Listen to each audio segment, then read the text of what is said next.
waan ajaa'ibaa kana dhageeffadha. Namni maraatus jaalalli hin maraatuun dhugaadha. Gaafa seenaa dhugaa kana dhageeffattan nuufis rabbiin jaalala akkanaa nuuf haa kennu jechuu hin dhiistan. Maqaan isaanii Ismaadee fi Saayintiyaa jedhamu. Biyya Naayijeeriyaa keessatti dhibee sammuutiin qabamanii daandii irra jiraatu. Barreessaan seenaa jireenya isaanii barreesse akkana jedha.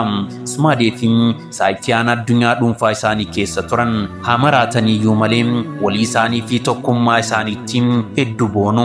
Ganda keessatti yeroo baay'ee wal dhungachaa wal hammachaa yeroo jaalalaa isaanii waliin qooddachaa yeroo kamuu daandii irratti mul'atu. Maal kana qofa qaama isaanis waliin dhiqatu. Waliin taphataa keessummaa isaanii waliin bashannansiisu. Waliin qabsaa waliin kolfaa haala kanaan waliin maraatanii waliin jiraachaa turan. Jireenya isaanii kan jaalalaan guutame kana namoonni fayyaa qaban hedduun baay'ee hawwu. Isaan kunniin mana itti galaniin qaban, waan nyaatanii fi dhugan, daandii irra jooraa guurratu, namoota irraa kadhata, wal gurshaa jireenya gammachuu qabu waliin dabarsu. Biyya sana keessatti wal jaalachuun akka jara maraataa sanaatti jedhanii ummanni biyya sanaa haasaa itti mi'eeffatu. Lamaan isaaniiyyuu erga wal jaalatanii jaalala dhugaatiin otoo guyyaa tokko waliin mufachiisin waggoota 22 ol lakkoofsiisanii turan. Waggoota kana keessatti daa'imman 3 godhatanii jiru.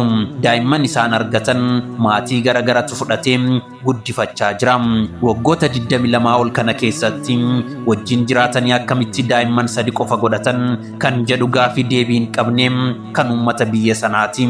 Waan isin ajaa'ibu jarri lameen kunniin du'as walumaan du'an jedhamee barreeffamee jira.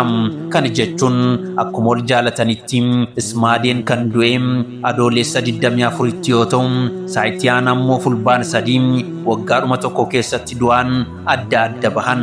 Osoo hin maraanne yookiin maraatanii osoo lubbuun silaa jiraatanii injifattoota jaalalaa addunyaa kana keessaa warra ciccimoo ta'an jedhamuun World Guinness Book irratti ni barreeffamu ture. Kun seenaa ajaa'ibaa kan namoota wal jaalatan garuu kan maraatanidha. Jaalalli namoota fayyaa qabanii hoo? Deebii isaa isinumaaf dhiisa. Jaalala fayyaan guutame kan kana fakkaatu rabbiin nuuf haa kennu. Kun mana barnoota gaggaarii irraa argatan mana gurbaa qaxaleeti. Namoonni haaraa miseensa ta'uu hin dagatina.